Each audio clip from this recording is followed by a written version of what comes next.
called for, Right. correct? Okay. Right. Based on your experience, based on your time and your knowledge in the military, certain missions, they'll make you part of the team for that mission. Okay. My job when I first deployed to Iraq was convoy security. Okay. Convoy security, basically what we do is you have trucks in a convoy traveling from point A to point B. Our responsibility is to secure the trucks and make sure they get to the destination safe and come back without injury or without losing a truck, which doesn't always happen. But our responsibility is to take care of the troops and the trucks. Okay. So make sure everything is fine. Yes. Okay. If we get attacked, as a gunner, your responsibility is to engage the enemy and try to defeat the enemy. Okay. And it's that simple. It's that simple. Okay. So you almost have to think about those things. It's that simple.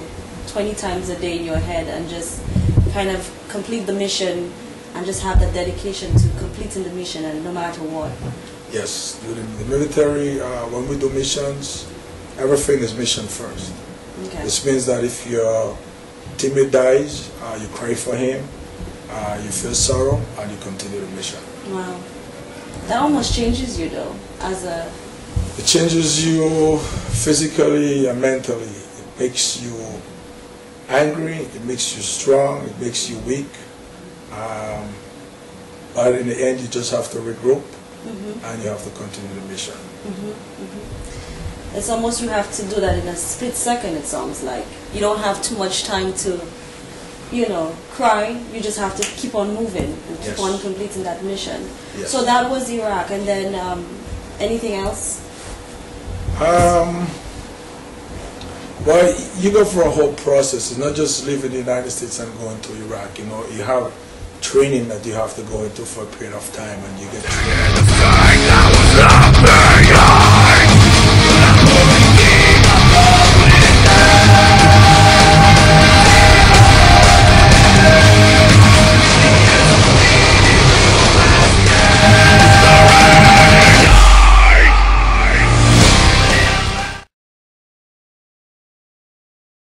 basically everything from radio operation to weapons to engaging the enemy to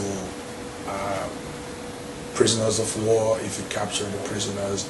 But the army basically prepares you for every situation in combat. Wow. And to make sure you have the best equipment to accomplish that mission. Okay. So coming back home, how do you transition? Seeing that you're pretty much prepared in the army, real life you're never that prepared. So how do you transfer from being in the army, being constantly prepared, to coming back into everyday life where you deal with family, where you deal with just strangers on the street? How do you... Well, you are never prepared for that, and the army cannot prepare you for that because the army doesn't know what your experience is going to be once you get into Iraq. Everybody that goes to Iraq doesn't have the opportunity to do the things that I do. Some people stay on the FAB, as we call them, which is forward operating base or camp, and they don't go outside the wire. I was fortunate to have the job where I go outside the wire, so I saw a lot of different things. When you come back home, it is very, very, very, very difficult to readjust to life. You're with a group of guys, that is your team, your battle buddy, you have each other's back, you sleep in tents, you sleep in pods. That's your family, that's who look out for you. Once you come home and you try to get readjusted to your family, it is very, very, very, very difficult. It takes a long period of time. You're always on edge. For me personally, I went through depression, I had anxiety, I got diagnosed with post-traumatic stress disorder. That's pretty common with a lot of guys who come back after such traumatic experiences. Yes. So you were diagnosed, and how did you take the diagnosis? Did you know that before you were diagnosed, or how did you handle that diagnosis? Well, once you're in Iraq and you do your daily job, it's not as in America where you drive a car on the road or you go to work and you come back home. Doing the missions is either... This war is more than a clash of arms. It is a decisive ideological struggle, we would rather, and the security of our nation is in the balance. To be judged by 12 than carried by 6, which means that if the enemy engages, we're going to take them out. Right. Which is what our assignment really was. Okay. Engage the enemy and take them out. No. It affects your mind knowing that you can get killed or you're going to kill somebody. Yeah. You also have the responsibility of, as a gunner, to make sure that your trucks are safe and they get to the destination with no incident. It puts a lot of pressure on you. Okay. In ways that put the pressure on you is if I am the lead gunner in the first gun truck and I miss an IED and somebody got killed, it will affect you because you missed that IED. Yes. And somebody got killed and that body could be your body. So you always have to be alert, you always have to be on the lookout, and you always have to make sure that you see something, you can't fall asleep. When you come back home and you start going through daily life, sometimes for me, it reflects back in Iraq. I've been walking, I hear noise, I turn back, sleeping, I hear noises like a garbage truck, it bothers me. I get irritated very fast.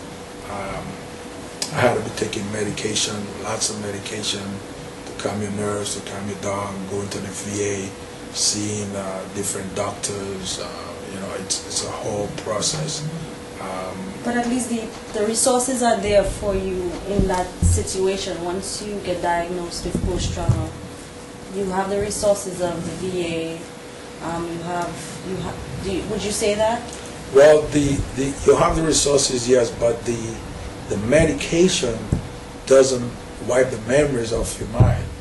Yeah. It will calm you down in your daily mental stress that you deal with.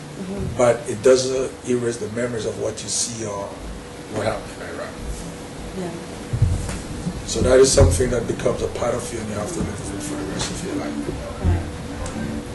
Right. It sounds like it's still weighing on you. Yes, it does. And for me, still in the military, still working with the guys that have been in Iraq with me, being around them every day, sometimes, we get together and we talk about these things, and, you go through a lot of issues, personal stuff. It affects you. Before I went to Iraq, I seen soldiers on television talking about they wish they were back in Iraq. And if they were asked to go back, they would go back. And I used to say they were crazy. And I have to tell you that there are times when I feel the same way. Sometimes I wish I was just back in Iraq. Really? Why? Why would you say that? It's just sometimes the stress that you go through with everyday life in America. It seems as if we've come to the point, I think most Americans would agree now, if something doesn't happen, if there's not a precipitous change and a dramatic drop in the violence in Iraq, there's real trouble. Many in this chamber. When you're in Iraq, you know what your job is, you know what your responsibility is. You don't have to worry about all this stuff. You don't have to worry about politics. You don't have to worry about what's going on. All you do is you do your job. You get up in the morning and do your job, or you go out in the evening.